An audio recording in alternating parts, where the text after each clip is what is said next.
Panji. Kosong. Semi. Cepet. Ini adalah sebuah ironi ya.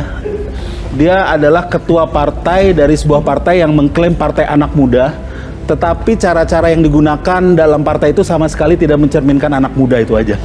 Udahlah, kalau misalkan ada orang, dia adalah ketua umum partai, diajak ngobrol soal Orde Baru. Tolong cerita sama saya juga nggak ngerti nih Orde Baru ini seperti apa. Soalnya saya masih terlalu kecil.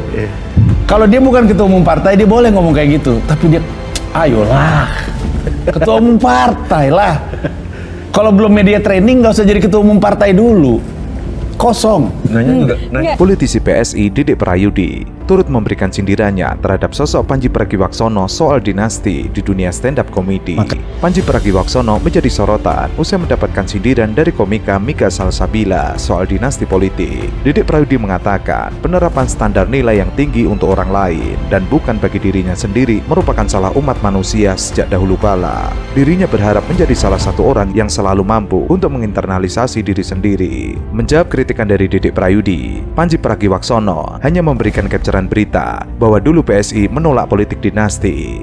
Namun, seiring berjalannya waktu, PSI malah menjadi pengusung politik dinasti. Hal itulah yang membuat Pragiwaksono dan juga PSI sering saling kritik. Pandji pernah mengunggah video dirinya dengan background artikel berita terkait pencalonan Kaisang sebagai Cagup DKI Jakarta. Dalam video tersebut, Pandji tampak tertawa terbahak-bahak seolah meledek pencalonan tersebut. Sesekali ia juga menutup matanya sembari cengengesan. Terlihat juga potongan video dari Presiden Jokowi yang menyuruh untuk sabar. KPU mengubah batas atau ambang batas usia supaya bisa jadi wakil gubernur, supaya Kaisang bisa jadi gubernur sah sebagai aturan. Ketika itu kabarnya muncul, orang jadi makin gusar. Nah, sampai sini aja dulu. Gua rasa sulit untuk siapapun, termasuk pemilihnya Prabowo Gibran, untuk berpikir bahwa ini tuh wajar. Sulit sekali. Kendati pun kemarin Gibran diloloskan, ngelihat Kaisang kemudian dibantu supaya diubah aturannya lagi supaya bisa lolos, itu nggak mungkin terasa normal oleh siapapun. Gibran tadinya batas umurnya nggak cukup, aturan diubah, Gibran jadi bisa menjadi wapres atau cawapres waktu itu. Kaisang secara usia nggak masuk, diubah aturannya supaya Kaisang bisa jadi wakil gubernur.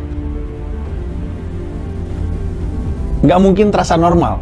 Dalam narasinya, Pandji menuliskan kalimat menyindir terkait politik dinasti keluarga. Namun ia tidak gamblang menuliskan nama Kaisang atau lainnya. Sekeluarga kakinya nggak diangkat-angkat dari pedal gas. Postingan Pandji seketika mendapat tanggapan dari warganet.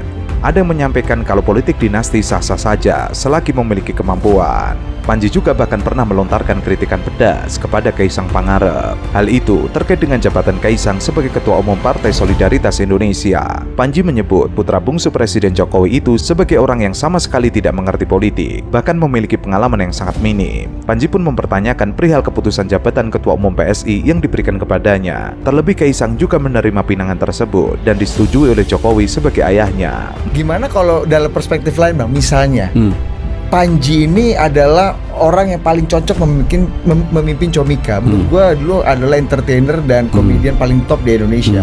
Jadi orang yang punya identitas atau identik dengan Pandji, menurut gue paling layak untuk memimpin Comika dan paling layak dipilih jadi komedian yang juga paling top di Indonesia. Terus?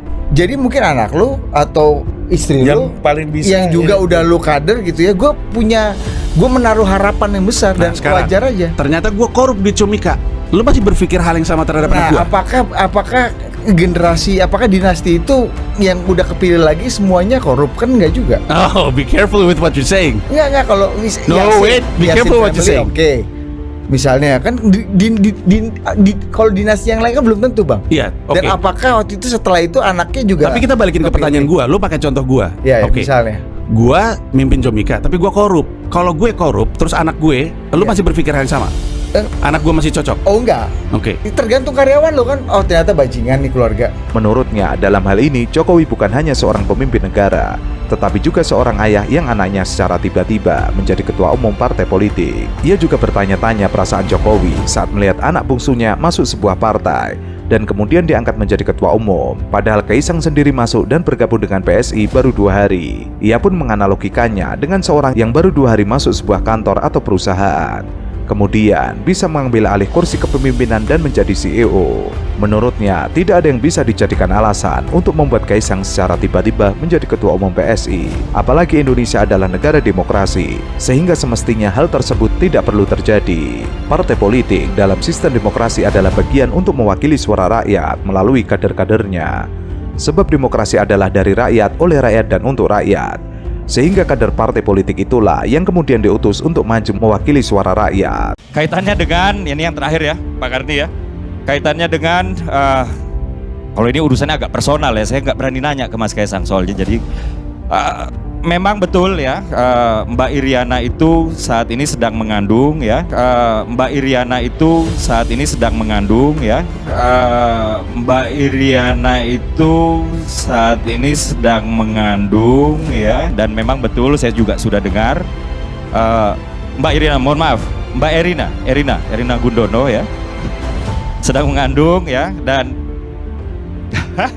jadi dimaafin ya, jadi dimaafin. Dan memang benar, saya juga sudah mendengar ya dari jajaran pengurus DPP PSI bahwa beliau akan melanjutkan studinya, Prof. Karni, ke Amerika Serikat. Dan memang benar bahwa Mas Kaisang bisa saja menemani sang istri untuk ke Amerika Serikat. Ada momen lucu saat Ketua DPP Partai Solidaritas Indonesia, Didik Prayudi, keliru menyebut istri Kaisang Pangarep, Erina Gundono, dengan nama Iriana dalam dialog yang digelar di Indonesian Liars Club. Didik Prayudi, atau yang biasa dipanggil Uki, mencoba menjelaskan bahwa istri Ketua Umum partai mereka, Kaisang Pangarep, sedang hamil dan berencana akan meneruskan pendidikan di Amerika. Namun Uki malah keliru menyebut Erina Gundono dengan menyebut nama ibu Kaisang yang sedang hamil. Kontan saja hal tersebut membuat narasumber Indonesian Liars Club tertawa terbahak-bahak. Tapi yang pasti kalau ngomong hipokrit, saya pikir itu udah sangat subjektif ya Bang ya. Enggak. Di satu sisi Abang bilang menjaga demokrasi, tapi di forum demokrasi yang resmi semacam sidang paripurna ada yang suka mati-matiin mic ya kan? Nggak ada. Hah? Nggak ada? Nggak ada dong. Abang nggak ikut kantor Maksudnya apa? Mbak Puan kan? Maksudnya nggak bilang gitu loh, ya nggak Pak Maksudnya Mbak Presiden. Puan. Di kabinet bayangan ini kan ada Enggak. juga yang lain yang suka mati-matiin mic. Karena belum pernah DPR, jadi melihatnya dari jauh. Saya kalau nanti Mbak Grace bisa tanya teman-teman. Ini kita di kabinet bayangan loh Bang. Loh iya, nanti Abang teman-teman. pernah juga mati mic kan waktu itu kan? Waktu Memang abang itu interupsi. automatically per 5 menit dia mati tuh. Apalagi karena udah durasi di pidato setel. abang biasanya 7,5 menit kan. Ya durasi pidato kita bisa Defisit 15 2,5 menit, ya kan? 5 Ya, menit benar. udah ini dia. Oh dia 5 menit emang mati sendiri itu 5 mic, menit Bang? mati sendiri. Juru bicara istana, Chris Natali, mencoba menyindir Ketua DPR RI dari Partai Demokrasi Indonesia Perjuangan, Puan Maharani. Namun, sindiran Chris tersebut langsung diperjelas oleh politisi Partai Demokrasi Indonesia Perjuangan, Masinton Pasaribu. Mendengar pernyataan dari Masinton, Chris Natali langsung pura-pura mengelak. Ia mengatakan bahwa ia tidak sedang menunjuk Puan Maharani. Yang paripurna ada yang suka mati-matiin mic ya kan? Nggak ada. Hah? Nggak ada? Nggak ada dong. Abang nggak ikut kantor Maksudnya apa? Mbak Puan kan? Maksudnya nggak bilang gitu loh, ya nggak Pak Maksudnya Mbak Presiden. Puan. Di kabinet bayangan Karena- ini kan ada Enggak. juga yang lain yang suka mati-matiin mic. Karena belum pernah DPR, jadi melihatnya dari jauh. Saya Namun Masinton terus melanjutkan, Chris tidak pernah menjadi DPR RI, sehingga ia tidak tahu apa yang sebenarnya terjadi. Mikrofon yang ada di DPR RI mati secara otomatis setelah 5 menit. Artinya bukan Ketua DPR RI Puan Maharani yang mematikan mic tersebut. kalau nanti Mbak Grace bisa tanya teman-teman. Ini kita di kabinet bayangan loh Bang. Loh iya, nanti Abang teman-teman. pernah juga mati mic kan waktu itu kan? Waktu Memang abang itu interupsi. automatically per 5 menit dia mati tuh, Apalagi karena udah durasi di pidato setel. abang biasanya 7,5 menit kan. Ya durasi pidato kita bisa Defisit 15 2,5 menit, ya kan? 5 Ya, menit benar. udah ini dia. Oh dia 5 menit emang mati sendiri itu 5 mic, menit Bang? mati sendiri. Ya ditanya beliau dong, masa nanya saya. Harapan kami sebagai warga negara, ya mudah-mudahan ini tetap berlanjut terus sampai yang dilakukan. Dan oleh yang Pak Jokowi. bisa saya tambahkan ya, sejauh ini sejak proses kampanye sampai beliau terpilih ya, komitmen sustainability ya, keberlanjutan program-program Pak Jokowi itu 100% dilaksanakan oleh Pak Prabowo maupun Mas Gibran, termasuk IKN. Jadi nggak boleh ada keraguan politik bahwa dua pimpin pucuk kita itu akan meneruskan IKN seperti yang direncanakan pada saat Pak itu. Prabowo mau berkantor sini nggak? Insya Allah ya. Silakan tanya ke beliau konfirmasi ya. Ini orang politik loh. Wakil Menteri ATR BPN Raja Juli Antoni yang juga politisi PSI belum lama ini menuai sorotan gara-gara adab saat menyela Menteri PUPR Basuki Hadimulyono ketika berbicara dengan awak media di kawasan IKN. Kejadian itu bermula ketika Menteri PUPR Basuki Hadimulyono ditanya oleh awak media mengenai apakah Presiden dan Wakil Presiden terpilih akan berkantor di kawasan IKN. Ya ditanya beliau dong, masa nanya saya. Harapan kami sebagai warga negara, ya mudah-mudahan ini tetap berlanjut terus sampai yang dilakukan. Dan oleh yang Pak Jokowi. bisa saya tambahkan ya, sejauh ini sejak proses kampanye sampai beliau terpilih ya, komitmen sustainability ya, keberlanjutan program-program Pak Jokowi itu 100% dilaksanakan oleh Pak Prabowo maupun Mas Gibran, termasuk IKN. Jadi nggak boleh ada keraguan politik bahwa dua pimpin pucuk kita itu akan meneruskan IKN seperti yang direncanakan pada saat Pak itu. Prabowo mau berkantor sini nggak? Insya Allah ya. Silakan tanya ke beliau konfirmasi ya. Ini orang politik loh. Salah satu tangan kanan Jokowi yang akrab disapa Pak Bas itu merespon dengan berupaya memberikan penjelasan. Namun, belum selesai Pak Bas memberikan keterangan, Raja Juli Antoni memotong. Ia mengatakan, yang bisa ditambahkan sejauh ini, sejak proses kampanye hingga terpilih, komitmen sustainability keberlanjutan program Pak Jokowi 100% dilanjutkan Pak Prabowo termasuk IKN. Jadi tidak ada keraguan politik tidak meneruskan IKN. Insya Allah bisa ditanyakan langsung kepada Pak Prabowo. Sorotan pun belakangan tertuju pada adab yang diperlihatkan oleh Raja Juli Antoni. Tidak sedikit di antara publik yang menyayangkan sikapnya ketika menyela penjelasan Basuki. Jawa Tengah maupun Jakarta, tapi banyak juga yang merasa Kaisang ini apalagi di Jawa Tengah kursinya hanya 2. Ya, belum cocok lah untuk maju. Saya rasa gini, kalau sampai Kaisang maju berarti sudah ada yang usung. Dan kita butuh 24 kursi kan. Berarti ada partai yang mengusung. Kalau enggak ya kita nggak mungkin maju kan. Jadi saya rasa ini pertanyaan yang sangat agak bodoh ya untuk seorang yang sudah biasa berpolitik. Karena kita tahu lah kalau orang maju pasti ada yang usung. Begitu. Jadi ya dengan segala hormat ya, itu pertanyaan yang saya juga bingung mau jawabnya gimana ya. Udah pasti ada yang usung dong, berarti kan cukup kursi. Dan berarti memang ada potensi yang mau mengusung pasti melihat potensi.